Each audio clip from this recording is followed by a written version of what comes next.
Good morning. Good morning. Good morning. As you guys see, that was my marathon picture. My marathon picture. Me crossing the finish line of the marathon. Let me put it back up. Now you know what you're looking at. Reverend Mel took this shot. Look at that. Look at that. This is what happened to be up when I tuned in this morning. I was like, oh wow, look at this. Look at this. And I don't remember crossing the finish line with people, like these three people dressed the same right next to me. I don't remember crossing the finish line with them at all.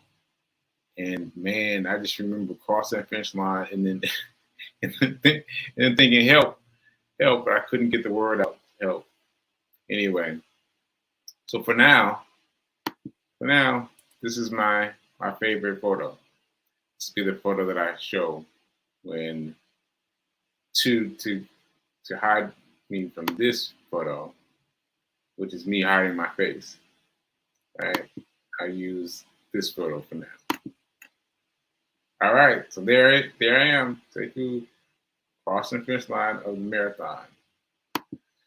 Yeah, okay, so welcome. Welcome to the Be Your Own Hero show. I'm your host, I'm Sekou Wrights. I am a motivational speaker and an author. And HERO is an acronym. It means, let me give you Reverend L's definition. High emotion radiates overflow. Yes, high emotion radiates overflow. Yes, that's right. That's right. Ashe. So you may be noticing that I'm a little less ebullient than I was yesterday. And that's just because I didn't do my run today. So what you're noticing is a difference in me running. And what I'm noticing too is a difference in running and having that up energy and doing the show before I run, which is much more like this, right? And so that's a good thing for all of us to recognize, though. So running does give you a physical boost, a mental boost. It does, and you can see the difference. All right. So anyway, I just had to get that out. I'll tell you why in a second. Let me finish my intro. So thanks for being here.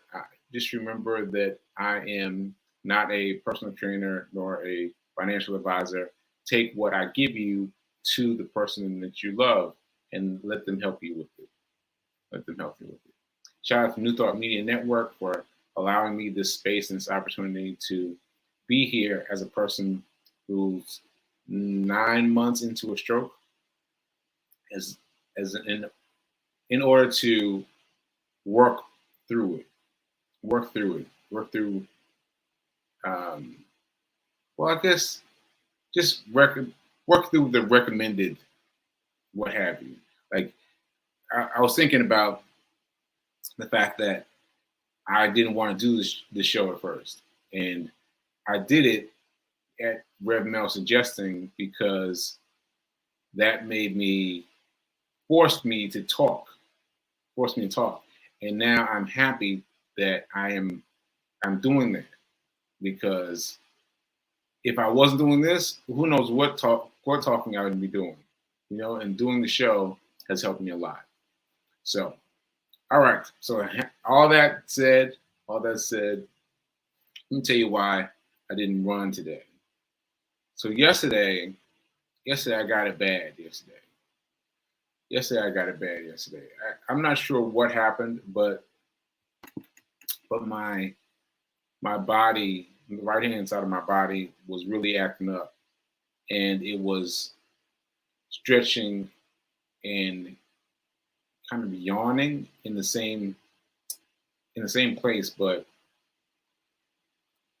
it's hard to explain. It's like my right hand side of my body wants to stretch, and then it does that.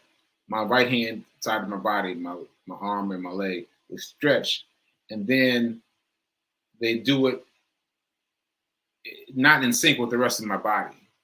And so my body kept doing it, like, and then leaving me without energy.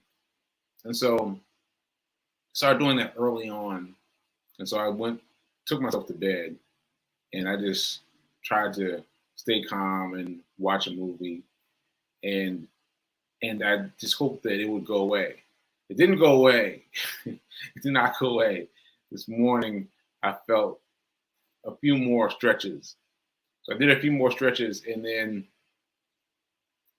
it was still doing the same thing. So I was thinking, all right, well, maybe I'll wait until after I do my show. I'll do my run. Maybe it will have woken itself up by then. And it seems like that's been the case.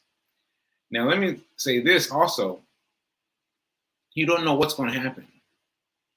You don't know what's going to happen, because that phase of me dealing with the arbitrary yawns of my right side is a phase of my physical thing, my physical getting better was something I thought had passed a long time ago. And I didn't expect it to be rearing its head again. And I don't know what caused it. I don't know what that was, but I'm gonna have to run a slow pace today. A very slow pace today, and just be mindful of it. But you don't know when something's gonna happen. And so what my point is that my trajectory is not like this. It would be wonderful if it was like this. It would be so wonderful. But I go like this and go like this, and, and so that's what I'm feeling today, and I'm feeling it.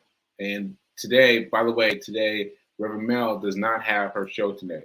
She does not have her regular sit at 10:30 a.m. She has her meditation with the moon tonight at 8:30. So just a reminder. So I'm making that reminder because that means I've got less of an excuse to go out and run. Like, how because I could feel myself making excuses already. Like, oh, let me watch Red Mel's show. Yeah, no, she doesn't have a show until 7:30, 8:30. So I need to get out there and run. So Ashe, I just need to close that out and be honest with you guys about what I'm experiencing physically and mentally. And I don't know what this is called, but that's what it is to me. My spontaneous stretching. Okay, moving on. So those of you that are told about the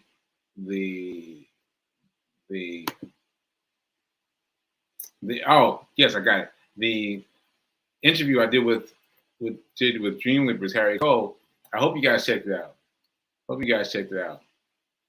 So what it did is it played as a audio, and like I said, this is the quote, the picture of me from 13.1 miles of the marathon, right exactly halfway, right?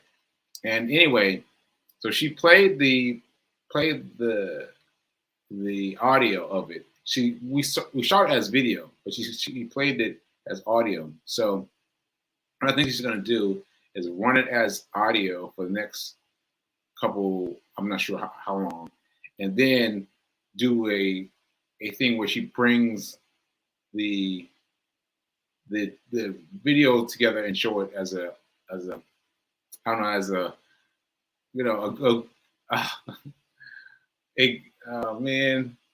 a good fun where you bring us all together. So this is me yesterday. If you missed the video, if you missed the audio, please look. I'm going to post the link today after the show. I post a link, and so you can listen to the show. I listened to it myself, and I was really surprised. Because I thought that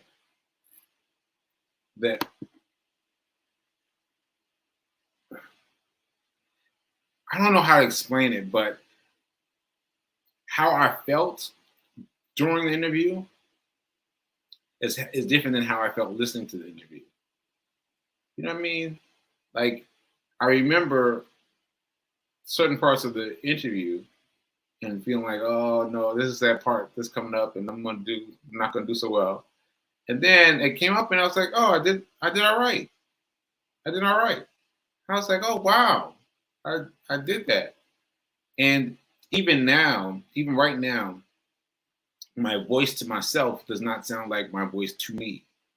I mean, my pre-stroke voice doesn't match what I hear in my eardrums.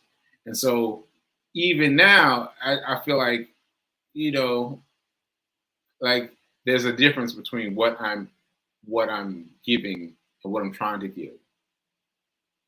I hope that makes sense. But anyway, the point is this radio interview I did with Harry Cole yesterday was a good listen for me. It's a good listen for me. So check it out. I think you'll like it. And yeah, check it out. All right. All right.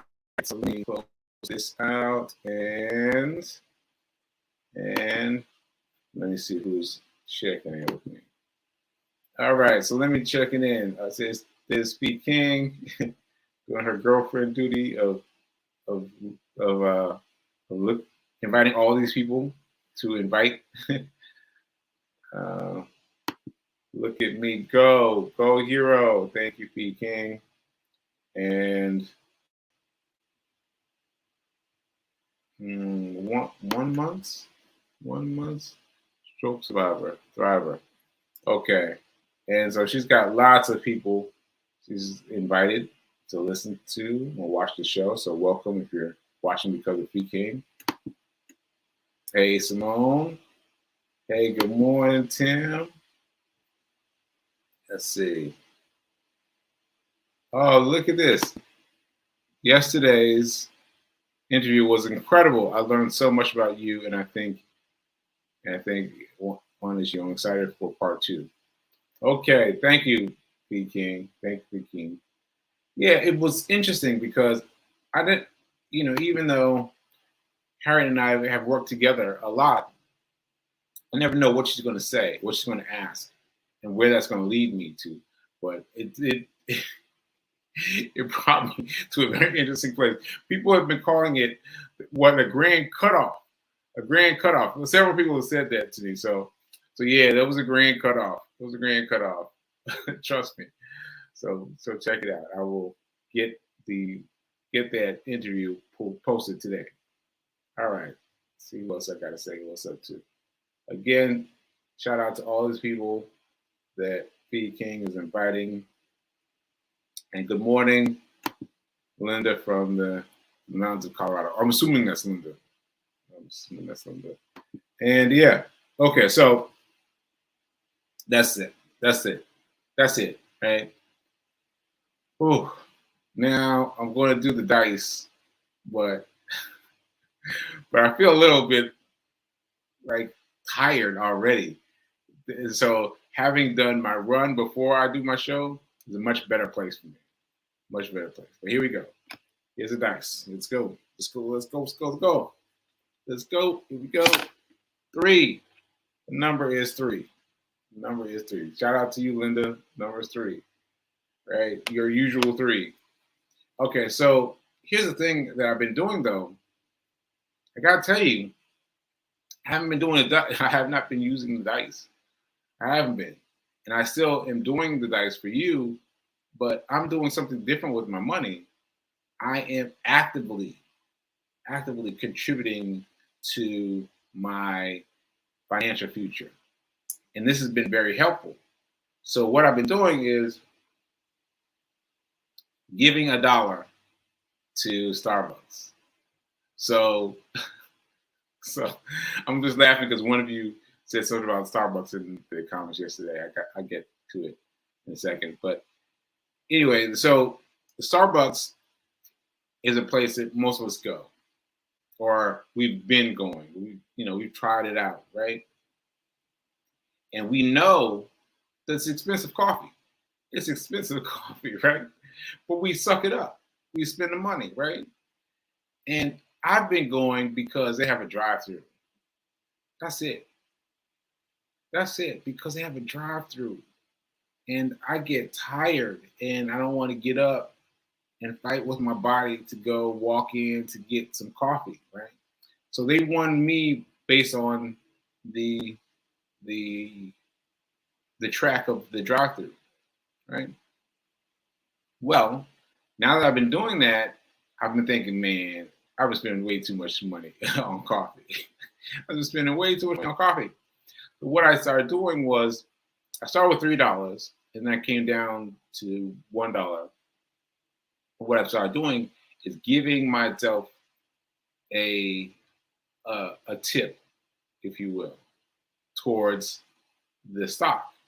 So what I did was I donated money through through Robinhood. So let's say I go through a drive-through. As I order my coffee, I pull up their app, and my goal is to have that dollar set aside before I even get the coffee, because then I don't have to think about it. I don't have to think about it. I don't have to remember later, right? To have it done, And so what I've noticed is I've been putting more money in than I would be with the dice roll challenge, right? So $3 today, right? But I'm telling you, watch, watch. I'm going to end up donating more than $3 to my fund. And so, but there was one thing I want to say. I hope I explained it adequately for everyone. So, I didn't say that I just started sharing. I just started. Wait a minute. I just started buying stock as a stock forever. This was my first time, and they're already paying me a dividend. And I'm telling you, I bought stock for 1 week, and they're already paying me a dividend. So this is good stock to have. Okay, so further thing is, I'm also trying to do this with Netflix or whatever I watch things with.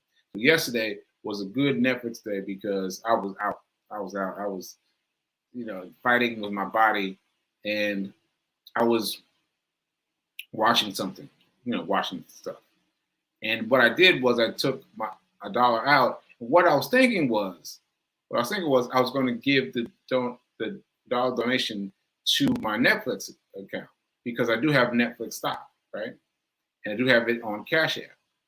But the Cash App fund wasn't working right on my phone. I was like, oh no, I got to get it done quick. Got to get it done quick. What I did was I contributed that dollar to Robinhood, just to its buying power. So Robinhood has a section called buying power. So you can put money there and not assign it to any stock yet. Just put it there. And I've heard that money that you put in those brokerage accounts do better than they do on regular bank accounts. So I don't know if that's true or not, but I do know that I had to get that dollar out. And so I moved the dollar over to buying power. And so I won't buy that money for Netflix. I will spend it on Starbucks. But still, you understand that I'm still playing the game. I watched a lot of stuff yesterday, right? And so I took the dollar aside and I set it into Robinhood. So I took the dollar out. And so even though I'm not giving the money directly to Netflix, I am putting that money aside. And I hope that's understandable to most of you, and that you understand what I'm doing. All right, so let me know. All right. So that said, I want to move on to what I have to move on to. Oh, wait a minute. Okay. So Fee King says that she has been receiving dividends on her AT&T stock with Cash App. So exciting. Okay. So you're contributing your money to AT&T stock, right? That's good. So that's my point. Like, you can set aside the money and spend it however you want to spend it, but try to spend it on the same thing. Like, I'm going to keep spending it on Starbucks, Starbucks, and Starbucks, on Starbucks, on Starbucks, until I own a share of Starbucks. So I own a full share of Starbucks, because they're already paying me for my little fractions of shares that I own. So what will the benefit be if I own a whole share, right? So own a whole share before you switch, right? Thanks, B. King. All right. Okay, thank you, Shay. Thank you, Shay. Let me put her collar up. See, I understand, and it's brilliant. Thank you, because the dice roll challenge wasn't really getting it for me anymore. Wasn't getting me anymore. It wasn't getting it for me anymore. So having an active way of doing this based on what I'm doing, like, oh, I'm watching movies. Oh, so I need to donate $1 to my account, to my GoFundMe. The oh man, the name I was just Robinhood. I've been contributing to my Robinhood, right? And so being able to do that and have an active interaction with the world rather than just rolling the dice and just getting the money and just saying, I'm just gonna put that money away, has been helpful to me. Okay. Yeah. Stock pivot. Thanks for King. She called it the stock pivot. Stock pivot. All right. Yes, Robinhood brokerage account. Robinhood brokerage account. Ashe. What do I do with a couple of $1,000? Well, let me say. So there's a couple ways of handling this, and because what happens when you typically ask for money for advice, people say, "Oh, what are you trying to do? Like, what's your goal in life?" They reflect the question right back to you, and you're like, "Well, just tell me what to do." And now I understand why that's happening, because they are trying to understand your goals, right? But let me eliminate some of that for you. So basically, you've got to decide how you want to be paid, right? You want to be paid for the long term. Do you want to own your tomorrow? Do you want to own your tomorrow? That's a phrase I got from I can't remember which of the financial gurus, but own your tomorrow is a concept, and owning your tomorrow is a real thing, because when you put $1,000 down on a stock for the future, well, then you're not going to see the return until 3 to 5 years. 3 to 5 years. And during that 3 to 5 years, you see the stock market jumping all around. But 3 to 5 years later, you'd be like, oh shoot. And so it hasn't even manifested for me yet, because I just started investing. But I'm aware that I need to hold tight until 3 years out. Now you can test this by going into Cash App or Robinhood or any of the brokerage accounts, because what you do is you look at any stock, and they're going to show you the squiggly line, and they're going to be telling you about what's happening for one day, right? But if you slide your hand all the way out to the fullest extent of the time, whether it's 5 years, 6 years, if you just follow it out, bring it all the way out, right? That's where you need to be. That's 3 to 5 years, right? And that's the only number you need to be worried about. So what you need to do is put your money in a stock that will do well. Now, I've been advocating the S&P 500 because it is the best, the best that I've seen thus far. Now, the best it costs more. It costs more expensive. It's like $300-400, sometimes $500, depending, right? But you literally buying stock into like a small piece of 500 of the most profitable companies in the United States, and someone maintains they keep their eye on the account. So when one of them drops below, when they drop below the criteria, they come and get swapped out for another 500 company. So they get swapped out, easy peasy, done, right? So this is my biggest advice for you. Get with the SPY. SPY is what it's called on the stock market, SPY, and just get it and hold it for 3 to 5 years. Now, what you also have to do is you've got to train yourself. You got to train yourself. Train yourself not to look at the daily digits, the daily dashes. You got to think 3 to 5 years out. Really think 5 years out. So once you put it away, you just got to put it away, and also put away the idea of taking the money out. You don't take the money out. I was like, what? Yeah, you don't take the money out. So that I'll get to in another story. All right. So that got me hyped. Oh yeah. Yes. Okay. Yes. Yeah. Don't look. Don't look. Don't look. But yes, S&P 500. S&P 500. Because we hear it all the time. We hear people talking about the S&P 500, S&P 500, S&P 500, but they don't explain what it does. And it's so simple. It's so simple. So let us know. Let us know, Shay, if you get involved. All right. So I threw off my whole show talking about that. So I'm just going to go. I got time for the girlfriend corner. Oh, shoot. I didn't pull it up. Oh, let me see if I can get it quickly. Because I wanted to show this with you. Oh, this is going to be too long. Shoot.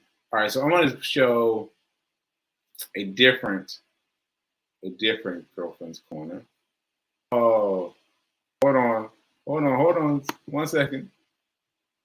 Let me see if I can get Feed King in here. Oh, 10:14. Oh, okay. I'll just do this one. All right. Hold on.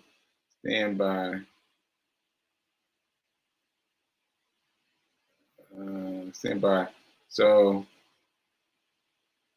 oh man.